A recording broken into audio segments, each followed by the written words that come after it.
السلام علیکم اسٹوڈنٹس، آج ہم ایک ٹاپک ڈسکس کریں گے energy flow through an ecosystem. Ecosystem میں انرجی کی فلو کیسی ہوتی ہے؟ تو first of all you have to know about ecosystem, یعنی آرگینزمس کا آپس میں انٹریکشن اور نان لیونگ انوائرمنٹ کے ساتھ انٹریکشن۔ تو یہ انٹریکشن ایک سسٹم بناتا ہے جس کو ایکو سسٹم یا ایکولوجیکل سسٹم کہتے ہیں۔ Interaction among organisms in a food chain اور فوڈ ویب، ایک فوڈ چین یا فوڈ ویب ہوتی ہے اور اس میں آرگینزم ایک دوسرے کے ساتھ انٹریکشن کرتے ہیں اور نان لیونگ انوائرمنٹ کے ساتھ بھی انٹریکشن کرتے ہیں۔ تو یہ اوورال جو سسٹم بنتا ہے یہ ایکو سسٹم بنتا ہے۔ ایکو سسٹم میں ایک سیریز آف آرگینزمز ہوگی جس کو فوڈ چین کہتے ہیں، اور اسی میں انرجی فلو کو ڈسکس کریں گے۔ تو ہم آغاز کریں گے انرجی کی الٹیمیٹ سورس جو کہ سن ہے۔ یہاں سے جو انرجی ریلیز ہوتی ہے تو یہ 100% ہم لیں گے، اور اس 100% انرجی میں سے 57% ایٹماسفیئر میں ایبزارب ہوگی۔ اس کے علاوہ 37% جو انرجی بنتی ہے یہ ہیٹنگ میں کام آئے گی، زمین کی اور پانی کی، اور اس کے علاوہ پانی کی ایواپوریشن میں بھی یہ انرجی کام آئے گی۔ باقی 8% انرجی بچتی ہے اور پلانٹس کو یہ پہنچے گی۔ 8% انرجی پلانٹ کو پہنچتی ہے۔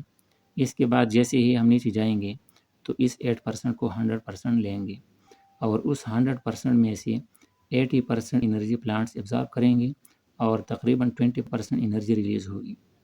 یہ 80% انرجی جو پلانٹس کے باڈی میں ایبزارب ہوتی ہے اس کو دوبارہ آپ 100% کنسیڈر کریں۔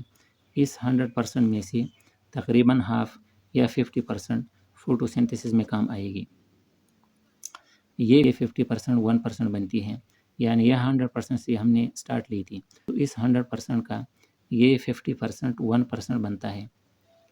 اچھا، اس کے بعد یہ 1% جو انرجی فوٹوسنتھسس میں یوز ہوئی تھی تو اس کو دوبارہ یہاں 100% لیں گے، یعنی پروڈیوسر سے کنزیومر تک جو انرجی جائے گی اگر یہ 100% ہو تو یہ 10% ہوگی۔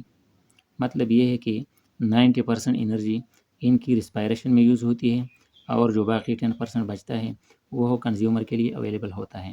کنزیومرز آگے ڈیکمپوزرز کو انرجی پرووائڈ کرے گی، اور اس 10% کا 1% ان کو ملے گا، ڈیکمپوزر کو ملے گا۔ یعنی جب یہاں 100% تھی تو یہاں 10% پرووائڈ تھی، اور یہاں جب 10% ہے تو یہاں 1% ہوگی۔ اگر اس کو 100 لیں گے تو یہ 10 ہوگا، یعنی ایک ٹراپک لیول سے نیکسٹ ٹراپک لیول میں اونلی 10% انرجی پرووائڈ ہوتی ہے۔ اس کے بعد گراس پروڈکٹیوٹی اور نیٹ پروڈکٹیوٹی۔ گراس پروڈکٹیوٹی یہ ٹوٹل بایو ماس ہوتی ہے یا انرجی ہوتی ہے، یعنی پلانٹ باڈی میں جتنے آرگینک کمپاؤنڈز ہوتے ہیں یہ بایو ماس کہلاتا ہے یا انرجی ہوتا ہے اس کی۔ اس کے علاوہ نیٹ پروڈکٹیوٹی یعنی اس ٹوٹل انرجی یا گراس پروڈکٹیوٹی سے جب ہم اس انرجی کو مائنس کریں جو ریسپائریشن میں یوز ہوتی ہے تو ہمارے پاس نیٹ پروڈکٹیوٹی رہ جائے گی۔ اس کے علاوہ پروڈکٹیوٹی کو ہم کیسے ڈٹرمائن کریں گے؟ کاربن ڈائی آکسائڈ گین ہوتا ہے اور آکسیجن ریلیز ہوتا ہے، ان دونوں کی اماؤنٹ سے ہمیں پروڈکٹیوٹی کا پتہ لگے گا۔ اور لاسٹ میں لانگ فوڈ چین اور short food chain. Long food chain میں لاسٹ ٹراپک لیول تک انرجی بہت کم ملے گی، کیونکہ سیریز میں بہت سارے آرگینزمس ہیں، لہٰذا ایک آرگینزم سے دوسرے تک جب انرجی ٹرانسفر ہوتی ہے تو اونلی 10% آگے جاتی ہے اور 90% پیچھے رہ جاتی ہیں۔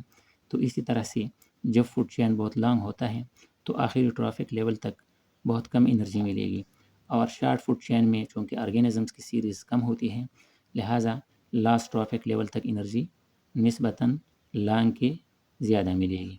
تو یہ تھا آج کا ایک مختصر topic, energy flow through an ecosystem. Okay, thank you.